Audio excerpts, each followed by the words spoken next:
കണ്ണൂരിനെ സമ്പൂർണ്ണ വായനശാല ജില്ലയാക്കാൻ പീപ്പിൾസ് മിഷന്റെ നേതൃത്വത്തിൽ സംഘടിപ്പിക്കുന്ന തീവ്രയജ്ഞ പരിപാടിയായ വിഷുക്കണിയുടെ ഭാഗമായി നാറാത്ത് പഞ്ചായത്തിന്റെ സമ്പൂർണ്ണ വായനശാല പ്രഖ്യാപനം കണ്ണാടിപ്പറമ്പ് ദേശസേവാ സ്കൂളിൽ നടന്നു. സംഗീതജ്ഞനും സംഗീത സംവിധായകനുമായ രമേശ് നാരായണൻ ഉദ്ഘാടനം ചെയ്തു. ഞാൻ പണ്ട് എൻ്റെ 16 വയസ്സുള്ളപ്പോഴും ഞാൻ ശിവദാസിനടുത്ത് പറഞ്ഞിരുന്നു. 16 വയസ്സുള്ളപ്പോഴും എനിക്കൊന്ന് അജയ് സാറിന് പറയാം, ഗിറ്റാർ എടുത്ത് പോകുന്ന സമയത്ത് എവിടെയാ പോണത്? അല്ല, എനിക്കവിടെ വായനശാലയുടെ വാർഷികമുണ്ട്.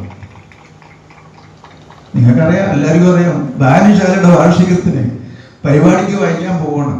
ഗിറ്റാർ എടുത്തിട്ട് പാട്ട് പാടാൻ, dance programme.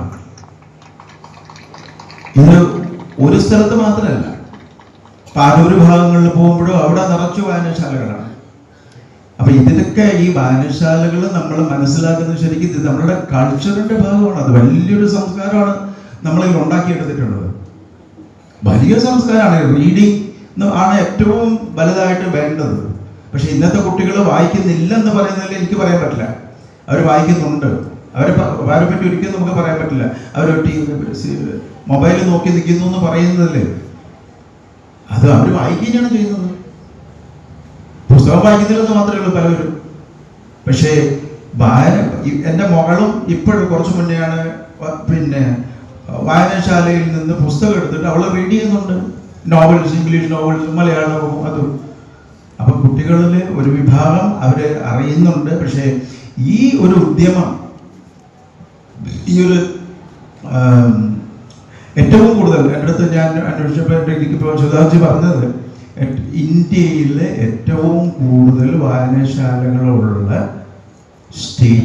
സ്റ്റേറ്റാണോ district?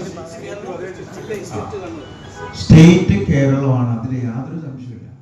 Narath panchayat president K Rameshan അധ്യക്ഷത വഹിച്ചു. ഡോക്ടർ ശിവദാസൻ MP ആമുഖ ഭാഷണം നടത്തി. Kannur city police commissioner Nithin Raj IPS, Kerala folklore academy secretary AV Ajayakumar, ജില്ലാ library council secretary PK Vijayan, taluk library council secretary M Balan master തുടങ്ങിയവർ മുഖ്യാതിഥികളായിരുന്നു. Narath panchayat vice president Shyamala K Narath, KN Musthafa, K Sreeja, Ajith Kumar തുടങ്ങിയവർ സംസാരിച്ചു. രാഷ്ട്രീയ സാമൂഹ്യ മേഖലയിലെ പ്രമുഖർ സന്നിഹിതരായിരുന്നു.